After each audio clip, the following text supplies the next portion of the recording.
It's a typical Sunday morning. I've had my coffee, I've had my breakfast, I've done a couple of chores, and it's now about 9:30 and it's time that I normally make my calls to my children. Not calling the grandchildren yet because you know how that is when they're teens, they're still in bed. So later in the afternoon is when I decide I'm going to try and reach my grandchildren. So I try my oldest granddaughter first. She's the one that's away at college. It goes straight to her voicemail. So I think, okay, well, I'll try her brother. He's also away at school. Um, Same result, straight to voicemail. Well, maybe I'll get lucky on my third try. So I call my 17-year-old granddaughter and she picks up. Oh my gosh, I'm so excited. Hi, how are you? I'm great, Grandma, but I got to go. I'm going out to meet a friend. Okay. What about your brother? Is he around? No, he's at a scout meeting. Okay. Well, 1 out of 4 is not bad. So, but when did staying connected with grandchildren become so difficult? I just, it's changed. And if you've ever felt this way, trust me, you're not alone. So, let's talk about today how we can bridge the gap and keep our relationship strong no matter the miles between us.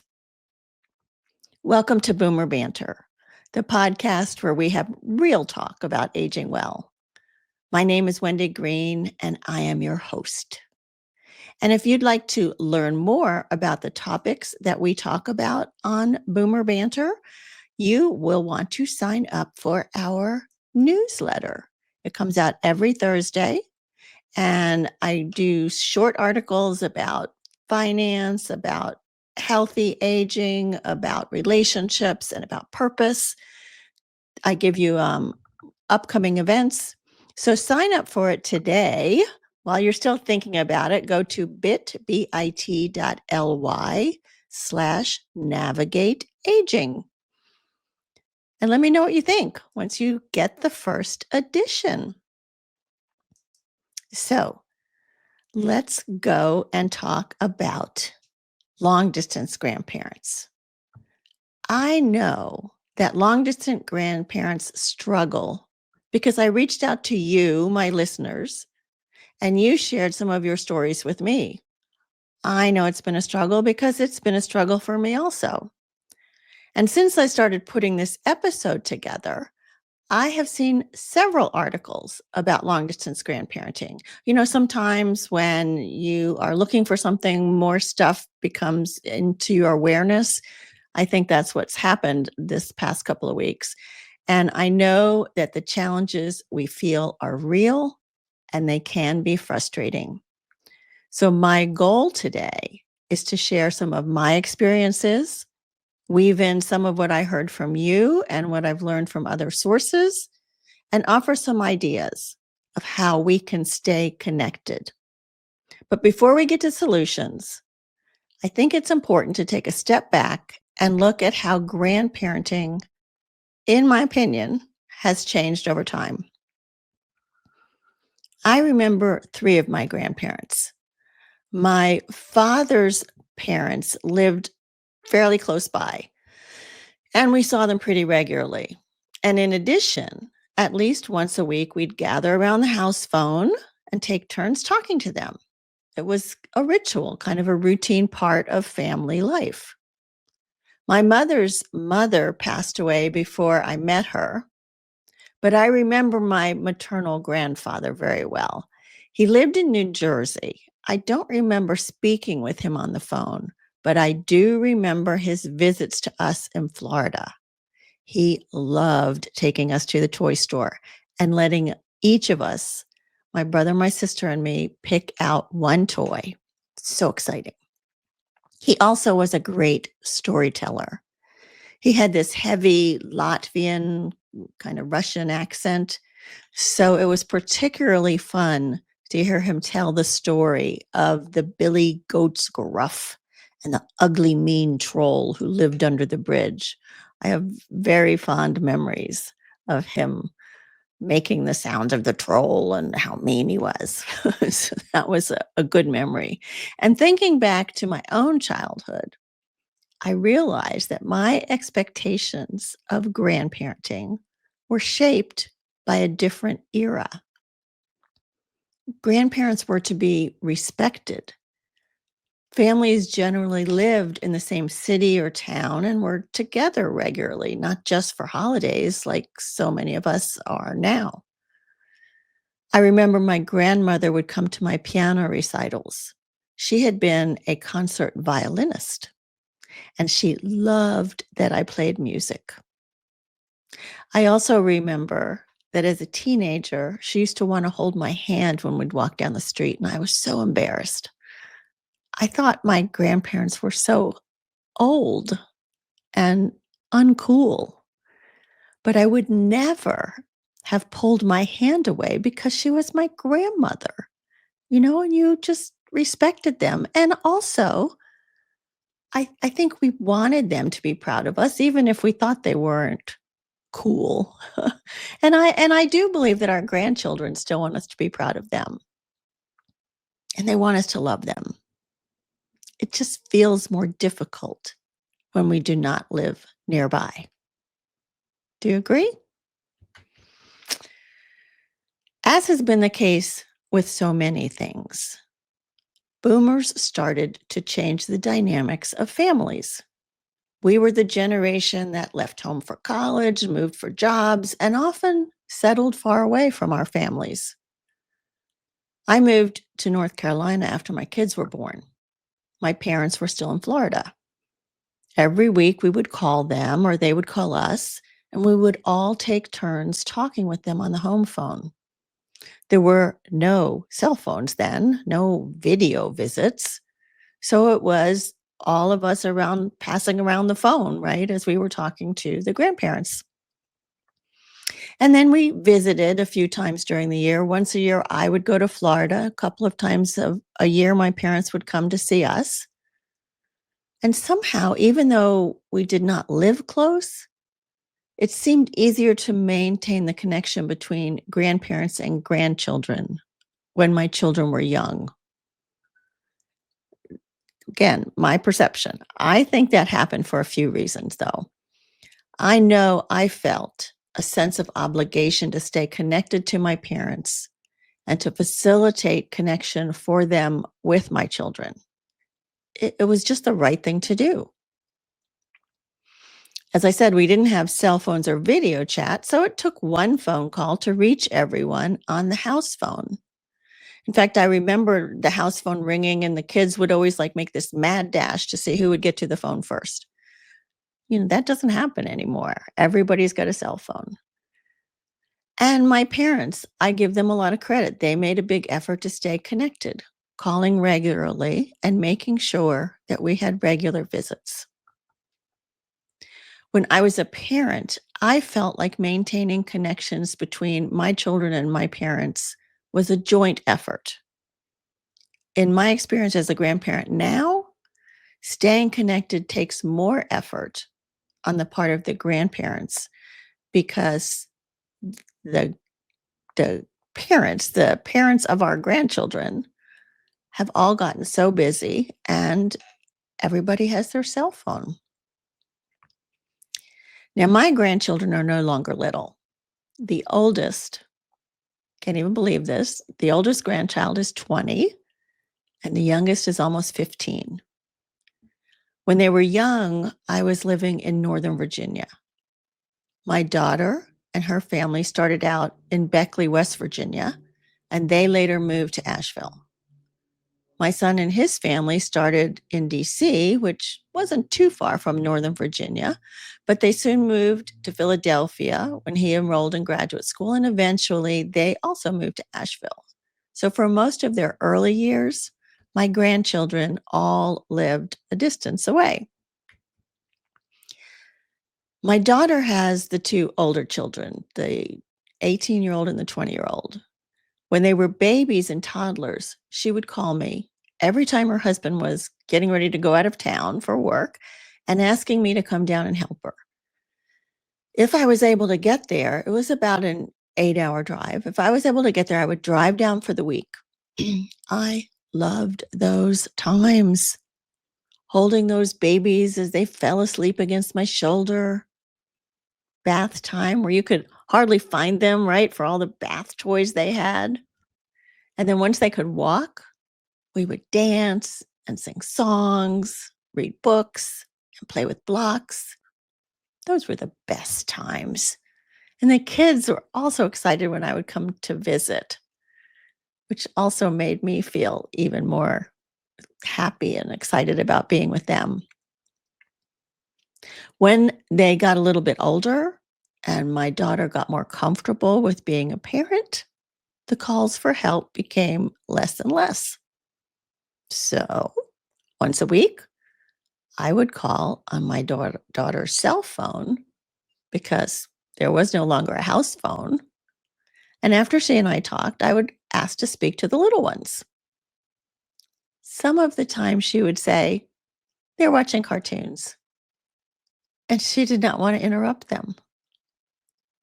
As the grandparent, I had no control over whether I could talk to them or not. I could have made a scene and that wouldn't have been a good thing to, come on, let me talk to them. But I just had to accept that that was her decision. It was surprising to me. I don't think I would have ever denied my parents access to my kids, even if they were watching cartoons, but who knows? So I moved from Northern Virginia to Greenville, South Carolina, which is an hour from Asheville, where both of my children have settled. And I had visions of how I was going to spend time with my grandchildren. At the time I moved, they were ages 7, 5, 4, and 2. And I dreamed about all the sleepovers we would have, baking cookies with them, going to the park, snuggling up on the couch to watch a movie. The house I bought, it had a bonus room over the garage, and I imagined the grandkids using it as a retreat once they became teens and no longer wanted to hang out with the grown-ups. But what really happened? Well, for the first few years, I was able to have them spend the weekend a few times. Now, on the rare occasions that we are all together at my house, the grandkids do use the bonus room as a retreat, so much so that we almost don't even know that they're here. And one of the hardest lessons that I have learned is that the parents are the gatekeepers. As much as I dreamed of a close relationship with my grandkids, I could only be as involved as the parents' schedules allowed. It is not that I was excluded, it is that everyone's lives got busy. And trying to find a time when my children and their children would be available for a long distance call. It's not even a long distance call anymore, but for a cell phone call, a call when they would all be there when they were young, and that became more difficult. I remember my daughter would call me from the car when she was going somewhere, but she was usually alone. And I think she liked just having that time just to talk to me, but it also meant I missed time talking to the kids. So I knew that I wanted to have my own relationship with each of the grandkids. And I came up with a few creative ways to facilitate this while they were young. Again, it depended on the parents agreeing with these ideas, but this is what I came up with, and it did work when they were young. One of the things I did was something I called Camp Wayway. My grandchildren started calling me Wayway when they could barely talk because they couldn't say Wendy. So when they were in the 3 to 7-year-old range, I took each set of grandchildren, my daughter's 2 and then my son's 2, on a weekend adventure. Staying in a mountain cabin, exploring nature, doing art projects, playing games, and just having fun for the weekend, just the three of us. Between the ages of 10 and 13, I took each of them on an individual trip. Grayson, the oldest, and I drove to Mammoth Cave in West Virginia and then on to, Mammoth Cave is in Kentucky, and then on to Nashville for our trip. Next was Griffin. He wanted to go to Atlanta. He was shopping for some vintage sneakers. It was the thing then. We also went to a ball game and an outdoor history museum. Maddie and I went to Chincoteague Island to see the wild ponies and to learn about the water and creatures that lived around there. And Alex and I experienced a windjammer cruise off the coast of Maine. Each of these trips gave me one-on-one time for about a week with each of them, just me and them. It really was a special way to build connections. And I made a picture book for each of them, and I know it's something that we will remember for the rest of our lives. But the biggest challenge for me is trying to stay connected now that they are teens and young adults.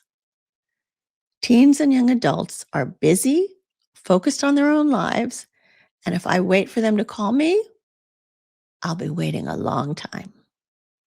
Each one has their own cell phone. So if I want to talk to them, that requires 4 different phone calls. Texting seems to work, and I will usually get a reply. Maybe not right away, but eventually. But each outreach is up to me. And I know they love me. I'm just not top of mind for teens. As I said in the beginning, I've heard from several of you about the challenges of staying in touch with the grandchildren who live far away. Some of you with younger grandchildren, toddlers until about age 8, find that using FaceTime or Zoom chats seem to work out well. They are short enough to keep the child engaged. The parent also feels involved, and the kids are generally still excited to talk to grandma or grandpa. But once they start getting involved with friends and outside activities, the FaceTime and Zoom chats may become more difficult. Trying to find a time that works for them, for the parents, and for you can become an obstacle. Unless, of course, they are old enough to have their own phones and can initiate FaceTime on their own. But before I get into some suggestions for how to stay connected when there are miles between you and your grandchildren, I want to remind us to lower our expectations just a little. I say us because I need to remind myself of this also. So, remember when your children were teens? How much time did they really want to spend with you? Remember when you were a teen and you wanted to hang out with your friends, go to ball games or dances? Of course, there was always homework to do. How much time did you have left for your parents or your grandparents? I think we all have this kind of Hollywood vision, Hollywood expectation of the perfect grandparent-grandchild relationship.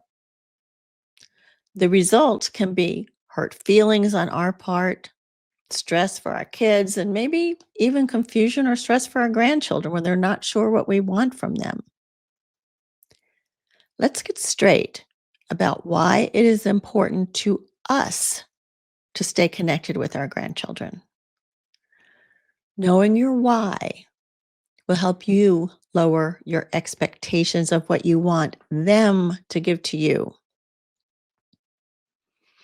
Some of the reasons I heard from you about why we want to stay connected to our grandchildren were: we love them. That's obvious. We may want to pass on family traditions. They are part of us. We feel like we have more time to be present for our grandchildren than we had for our children. We're interested in them and in watching them become who they are meant to be. And we want to build memories that they will remember even after we're gone. These are some of the reasons I heard from you, some of my reasons. And I think knowing your why for maintaining a connection can help lower our expectations and increase understandings, right? So our grandchildren probably just take for granted that we're going to be there for them whenever. They can't even imagine us not being there. They're so focused on their lives and their friends. They do not have the sense of limited time that we may be starting to feel. So we reach out because it's important to us. And that is enough. Don't expect that they're going to be reaching out to you anytime in the near future, maybe as they get older. But for now, it's enough that we continue to reach out to them. So, are you ready for some suggestions? All right, let's talk about the little ones, like toddlers to about 8 years old. As I said, FaceTime and Zoom calls work well. For the very young ones, you could sing songs to them, read children's books, ask them to show you their favorite toy or maybe their newest trick. Maybe they learned to do a somersault or they learned how to hop. Keep this call short, sweet, engaging, fun. Once they start school, they might want to show you something they made. Or maybe they want to read a story to you to show you how well they are reading now. This might also be a time when you can share something with them. You might tell them about something you did together when they were babies, or what their parents were like when they were the same age. You might show them something that you got from your parents or that you've saved that their parents did, or even tell them about their great grandparents. Let them set the rhythm of these calls. Your desire is to connect, to build memories, not to have long, drawn out calls. Have fun with this. Kids are all about fun. Some grandparents told me that they'll send little things in the mail to their long distance grandchildren, which I love that idea because, everything is online now and getting real mail. I remember being excited about that. I know the kids are too. So they send them cards, pictures, something homemade. What if you find cute images? You could find the cute images in magazines, online, and cut those out and send them. I would discourage you from sending money every time you send a card, just because you want them to look forward to getting to know you and not just think of you as a bank. My opinion. And of course, when you can visit in person, be present. I remember my daughter saying to me one time, "Mom, I was your daughter first." So I guess I was focused almost exclusively on the grandchildren. So remember, our children were our children first, and they want us to spend time with them too. It's easy to get distracted when the little ones are so cute. Now let's talk about tweens to teens, ages like 10 to 17. Things get more challenging during these times. They become involved with friends, with sports, with music, with gaming. Try to learn from their parents about what they're interested in. Once you know that, connecting around things that interest them is helpful. I am not a gamer. My grandson, both of them actually are. And, I try to understand and pay attention, at least to show an interest. And remember that teens are all about themselves. It's part of their developmental stage. Try not to take it personally if they are busy and cannot talk when you want to talk. Many kids at this age, in the 10 to 17-year-old range, will have their own cell phones. So using texting to connect can be received better than always trying to call. Not every day. You don't want to annoy them, but maybe once or twice a week. depending on the child. You can send them just a quick, I'm thinking about you text or a funny picture or, something that you saw over the weekend that you took a picture of. And occasionally ask a question, but make it relevant. Like I sent Valentine cards with a little Starbucks gift card. We would all like to have received, oh, thank you for that. But I said, I hope you received your gift card and enjoy a special treat. Then I got my thank yous. It's just the way things are now.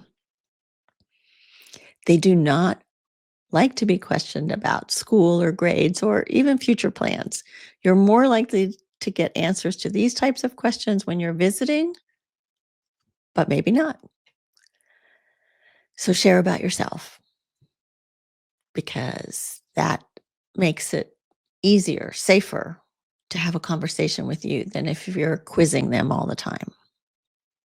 And being a kid today is not easy. Being a kid may never have been easy, but I think it's even more difficult today. So, do you remember that phrase, reach out and touch someone from the AT&T commercials in the 80s? Using text to reach out and let them know they're loved can be so important when they're going through some kind of teenage angst. So reach out and touch them. Now, young adults, 18 to whatever. They'll always be young adults to us, right? So here's an interesting suggestion that I've not tried, but I think I will try with my two oldest grandchildren. They both are away at school, so they don't see a lot of each other. Although I know they FaceTime and they text each other. I'm going to see if they might be open to scheduling a monthly Zoom call with just the three of us. One of them is more talkative than the other, and so maybe having both of them on the call will create more ease and laughter among all of us. I'll let you know if that comes to fruition and how it works. And of course, once again, text. Text is always a good way to stay connected. You have probably already figured out that you're more likely to get a response when you text your own children. It is quick and easy. Texting with your college age or young adult grandchild works too. Again, watch out for those expectations. Don't expect an immediate response. But eventually, you will probably get something back. And if you're able to visit at their schools or their new cities, once they have jobs, plan to do that. Not only will you feel good because you'll be able to visualize where they are, but you also might meet a couple of their friends. Maybe there's some event that's happening when you're there that you could attend with them. Take them out to eat. They always appreciate that. And be careful not to give unsolicited advice. You want to be a supportive, loving person in their life. This is a feedback I got from my son about being a grandparent. He said, parents will do the advice and the teaching and all of that. You just be there as the loving person in their life. We had this idea that we were also going to be that wise, loving person in their life, but that doesn't seem to be necessarily what they want. Maybe a little bit when you have them one-on-one. So listen to what they're saying. Show interest. If you're concerned about something they said or you disagree, keep this between you and your adult or young adult grandchild. If you believe that some of their thought processes may be unhealthy and could be a danger to themselves, well, then of course you want to share your concern with their parent. But otherwise, understand that they are developing their own sense of self, their own place in the world. And if you disagree with their actions or their point of view, you can let them know, as you would let any other adult know your thoughts, and then let them know that you love them. Working on this episode has been good for me. I think I was a very good grandparent when my grandchildren were young. It's, it's so much easier then, right? They're just like little puppies. They're lovable and cuddly and just fun to be around. But I know that I have struggled with unrealistic expectations now that they have become teens and young adults. Doing my research for this episode and hearing from some of you has helped me reset my expectations. So keep reminding me if I ever run into you and you're like, how are you doing with your grandkids? Oh, reset my expectations. Staying connected isn't always easy, but if there's one thing I've learned, it's that love travels any distance. We may need to get creative. Like I said, reset expectations, adapt. But our role as grandparents is as important as ever, and knowing your why. So you're making the effort because it's important to you. I'd love to hear from you. How do you stay connected with your grandkids from afar? Share your stories with me.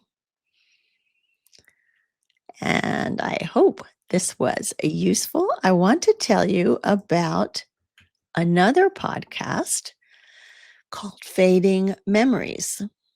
This is a podcast that offers valuable insights for effective caregiving techniques and self-care strategies.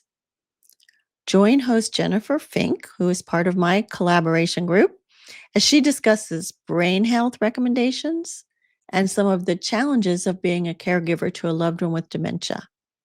Tune into Fading Memories podcast for practical advice and compassionate support through your caregiving journey wherever you listen to podcasts. If you like what you're hearing, drop me a note. Let me know. It's Wendy at heyboomer.biz, and sign up for our newsletter, bit.ly/navigate aging. We are a concerned, compassionate, loving community of people that are aging well. So join us. My final episode in February, next Monday, will be with the collector of stories. Her name is Marty McNabb. Marty hosts story sharing gatherings and interactive art, history expeditions for individuals, families, and organizations all over the world. She's a legacy artist on a mission to build deeper connections, community, and legacy through the stories of things that matter. She's fun. You'll have fun with that episode. So thank you for choosing to spend your time with Boomer Banter. And I look forward to seeing you next week.